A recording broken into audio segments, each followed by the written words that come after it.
हाके, नवनाथ वाघमारे 17 सप्टेंबरला आमरण उपोषण करणार आहेत।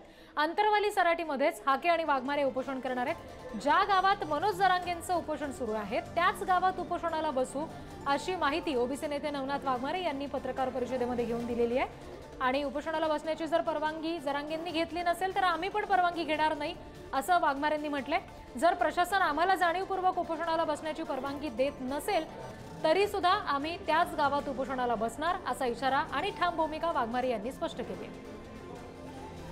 जरांगे यांनी कधी परमिशन मागितली? मी परमिशन मागायला, आम्ही परमिशन मागायला? जरांगेंनी कुठल्या आंदोलनाला परमिशन मागितली? जरांगे डायरेक्टली बसतात, प्रशासन तिथं लोटांगण घेत जातं, मंत्रिमंडळ तिथं रेड कार्पेट टाकून लोटांगण घेण्याचं काम करतं। पण आम्ही काय या देशातले नागरिक नाहीत का, या राज्यातले नागरिक नाहीत का आम्ही परमिशन घ्यायला?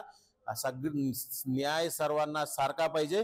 जरांगेंनी परमिशन घेतली नसेल आम्ही परमिशन घेणार नाहीत, जरांगेंनी परमिशन घेतली असेल आम्ही परमिशन घेऊ, परंतु प्रशासन आम्हाला जाणीवपूर्वक परमिशन देत नसेल तरी सुद्धा आम्ही त्या गावात जाऊन बसणार आहोत।